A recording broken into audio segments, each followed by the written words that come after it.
All right, we're gonna switch it up. We're doing this one in English. Juan Pablo, thank you Yes, for sir. joining us. Thank you, Tom. I'm gonna let you introduce yourself. Okay. Juan Pablo Tello. I'm a finance lawyer. I've been at BAS for close to 3 years now. I'm the head of legal. Um, I don't know, personally, I just love cooking, having fun, having a couple of drinks with friends in my house, and trying to change the way asset-backed financings work. I think that's what brought me to BAS. Yeah, you help us, keep moving quickly and innovate while, staying compliant, right? Totally. I mean, what you just said is, I think my motto when I work on stuff is part of being a lawyer in a tech company, in a company that's trying to change the way a market works, is understanding the flexibilities of the regulations you have, but still comply with them. And the challenge is not just breaking stuff for the sake of breaking them, but actually building with them and adapting your product and the services you give with the regulation that you have, right? And how do you kind of maintain that balance between speed and compliance? Wow. Honestly, I think it's one of the challenges we face all the time with Sebastian, who's part of my team too, and is we're constantly facing off, with teams of 4 or 5 lawyers in different countries, in Mexico, in Colombia, and the States. And definitely, we wouldn't be able to do what we do without AI and without creating and templatizing processes, right? In the States, when you go and look for credit agreements, and lawyers here that know the regulation of the States know it, you have clauses, you have the LSAT, you know what a credit agreement usually looks like. That does not happen in Latin America, and it actually depends on the lender. So to go back to your question, I guess balancing it with AI, you have to leverage on it, and being the most pro-business you can while remaining compliant. I think that's something you can do by being and using brutal prioritization. Like, if you don't want to waste 2 hours of your client and their lawyers focusing on indemnity clauses, but rather seeing how to make the business work and operate properly. But using AI for legal purposes can be risky, right? Like there's been stories of associates using AI to help them like write reports on cases or something, and ChatGPT essentially fabricates a case out of nothing. So how do you balance, I guess, the risk there? Honestly, I think that's been one of the most fun projects we have done in the company with the legal team, Tom, and it's understanding how to properly set up and program those programs for them to be as effective as possible and to be as limited as possible. Of course, as a lawyer, you have to check everything you're delivering, and all the deliverables you bring to the table have to be double checked. But if you understand how to code, if you understand how to set them up, it can change your life, and it can change the way your legal team works. So in our case, what we did is we explored different tools and different models too, to understand which ones were the best ones that could comply with the prompts that we were giving them, and that would not go out to the web or to public places to look for cases, to look for regulations that don't exist. So I think it took us maybe, a couple of months to get it right, but today we use it every single day. It helps you guys as a small team, basically, you're almost like an army of lawyers, but there's only a few of you Yes, I've been, using that to make you more efficient. one of the things that drove me to tech was trying to understand how to change the way lawyers work. Usually when you go to these classic law firms, you have a timer and you have to, grind to it. It's a lot of hours, a lot of attention to detail. But then I heard this podcast, it's really famous, it's All In, with the guys that have, a bunch of billionaires. But one of the things they said is they are always looking for that 10x engineer, right? That person that's worth an army. And I became obsessed with that idea of becoming 10x lawyers. How can 2 lawyers be able to compete, with multiple firms, with different requests all the time? I mean, technology was the answer for us.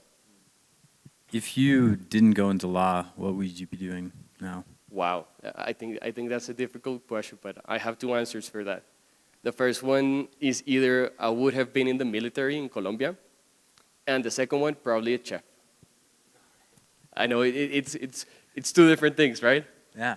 I wanna ask you a little bit about expanding to different countries and kind of like the legal regulatory implications of doing so. So let's say like for instance like a fintech, if they want to expand into a new country, what's usually kind of like the big first kind of wall they hit, and what are the primary things you have to consider, before you move into another country, specifically as a fintech? All right. The first thing I would do is understand the playing ground, right? Of course, you have the business side considerations, right? Is my product solving a need in that specific geography? Is the geography or the country you're trying to go to scalable enough? And then you definitely have to have a good legal team to understand the playing ground and land according to the regulations. I believe innovation always has to go on hand with adapting to the regulation and complying with it. Otherwise, it's going to be different. And then in one of the other panels we just had, someone mentioned something really, really accurate, if you ask me, and it's good to have general regulations and then go to the specifics and let people in the market decide how those new projects or those fintech ideas can adapt, and then you regulate them. And let's say, you mentioned laws like you have to take into account they're going to be different from country to country, but you also mentioned, culture and bureaucracy works different in different countries. Can you share what that looks like, balancing all those things? Like, let's say, for instance, Vas, coming from Colombia and then moving into Mexico, what was different about navigating regulations there and cultures? Definitely, that's a consideration that I would say to every founder or anyone who's trying to expand to consider, and is you have to listen and get into the culture and understand it. Otherwise, you're going to have issues and problems, right? In Colombia, people do business in a certain way. In Mexico, it's completely different, and you need someone local. And if you don't have it, you have to do the extra grind to understand not just the laws and how to operate there, but how to speak in their language and how to understand how the negotiations go. It's quite different from country to country, and that adaptability can cause you a little bit of headaches if you're not willing to be open to listen and learn. What are those differences between, conducting business in Colombia versus Mexico that you found? I would say, first off, in the dead word, Colombians are more open to see what's going on outside, right? And as Colombians, we tend to admire what happens outside of our borders. Once you go, for example, to Mexico, it's different.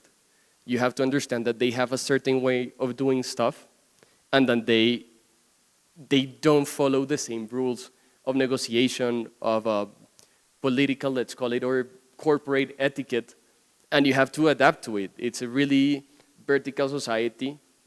Having negotiations in Mexico takes you to understand that. And while I find Colombians to be a more horizontal culture, Mexicans can be more vertical. And then you have to adapt to it and respect it. Otherwise, you're just going to have delayed negotiations. I found something similar, not in the legal realm, but just like culturally. I spent a summer in Mexico and was continually frustrated by, the sort of adherence to rules. Mm-hmm. And it's kind of like, this is the way it is, no matter what. And it's like, if you try to negotiate something, it's very difficult. And it's, sometimes I didn't feel like it was logical, rational, but, the person, I'd be trying to negotiate with would be like, no, it's how it is. That's the rule. That's the law. And then in Colombia here, over the past couple weeks, there's been a couple instances where I've ran into issues where maybe I didn't have enough pesos to pay for a meal or something like that. And it was like, hey, we can solution it. We can figure it out. Okay. You can pay with dollars. It would just be a higher rate, right? Or something like that. So I think it goes, I think the culture, you can't really separate it from the business, right? It's all intertwined, and you have to really understand it.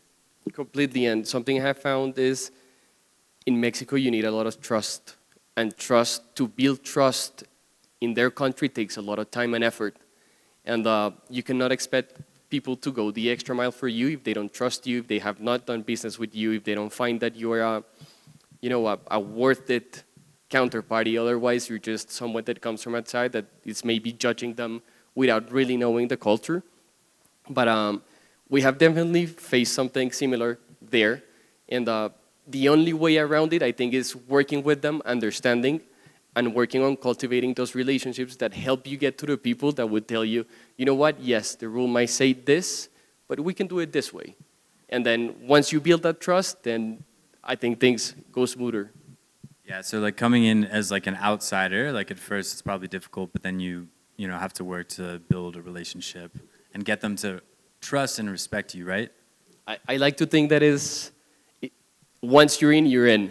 But getting there, that's going to cost you a lot of time and effort, and you have to grind it, right? In our case, in the legal team, it means studying extra hours. It means understanding their law even better than them sometimes. And, to do that, you have to put the hours, you have to put the grind. So when you get, to meet with a VP of legal of a bank and you talk about the law of credits in Mexico, they realize that you understand what you're saying and that you're not just that foreigner that's trying to, innovate and break stuff. Do you actually read the laws, or you put it in ChatGPT and ask it to summarize them? I think it's a little bit of both. I mean, deep search has been really useful for us, especially in other jurisdictions. But if you want to go to the detail and you want to understand properly, there's nothing like having a good cup of coffee and then just drilling into the law and understanding it. Yeah, I respect that. Could never do it, but respect that. And then, it's one thing expanding to another country in Latin America where, the language is the same. Cultures are different country to country, but, relatively similar in some ways. What about expanding to the US? How do you think about bringing a product, bringing a company to the United States from Latin America? So, for instance, for Voss, like what are the main questions you're thinking about from the legal regulatory perspective as we, target go-to-market in the US? I think that's our biggest challenge, and that's something we're going to be facing from now on. The first thing I would say is we have to understand if our product solves any needs. I do have a hunch. I believe non-asset-backed financings and fund financing can be an answer to that. But first, I would say we have to understand in which part of structure that our product works in the States.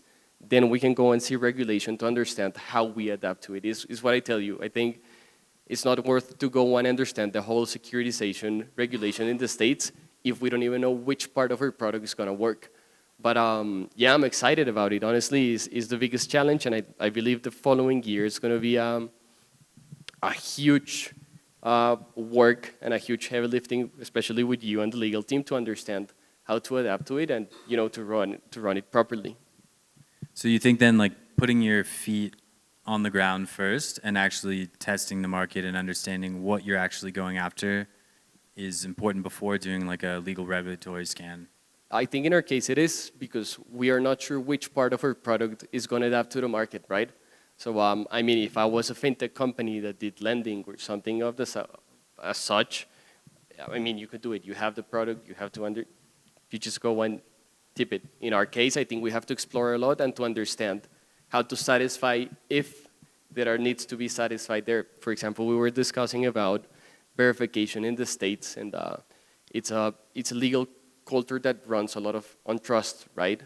We get these sort of technologies or services in Latin America because foreign investors don't trust the borrowers here, and then we bring the technology to bring them transparency.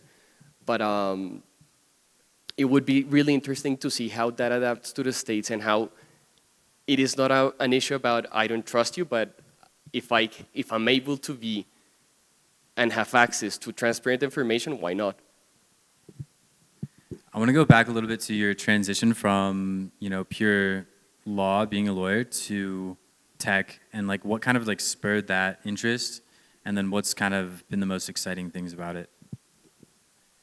I think it was one of those all-nighters. Usually when you work in law firms, it's the standard, right? It might be a Friday, Saturday, I don't know, even Sundays, 3 a.m. You're working, drilling to credit agreements, trust agreements. And then when you realize the kind of work that associates do, most of it's a lot of document cleaning, realizing if things make sense or not, catching those details that might be critical for your client. But somewhere deep in my mind, I was thinking this can be done by a computer. Like this is simple. Once you understand what you have to do, it cannot be possible that I'm spending my weekends and my weekdays doing this stuff when a computer could do it. And then that's when I started reading about legal design and design experiences of legal customer journeys and stuff. Ended up working with Jose Fernando Torres at Lexia, and it completely changed my mind because I had like this really straightforward law firm finance formation, and going to work with Jose opened my mind in understanding that contracts need to suit people and the services as you buy a phone, right? So once you go and see an iPhone, it's beautiful, it's really beautifully designed, it's easy to operate. Contracts should be like that. If they are not like that, then you're going to have issues, and then you're building contracts that are meant for the business to fail and not for the business to work. All of this without being rigorous enough so it has a legal value too. And well, we're so glad you're with us. I was speaking actually to a lawyer last night who basically focuses like his firm on fintechs outside the U.S. and helping them expand to the U.S. So it's like kind of advising in that sort of way, like that practice. He seemed surprised when he heard that we had our own legal team that is able to bring us into like other countries. But do you think like that sort of having an advisor that is from the country that you're trying to go to is like crucial, or do you think you can put in the work to sort of bring it yourself? So although we do most of the heavy lifting, we still have counsel that gives us the specifics, right? And I think that's one of the things you have to be completely aware of is you can read the law, you can understand it, but you're not a lawyer in that jurisdiction. And what we do is we leverage most of the work, and then what we do is we get the confirmations from the firms that assist us in different jurisdictions, right? Make it as lean as possible and as cost-effective as possible as a Series A company or Series C company should be. All right, Wampa, thank you so much for your time here. Thank you, Tom.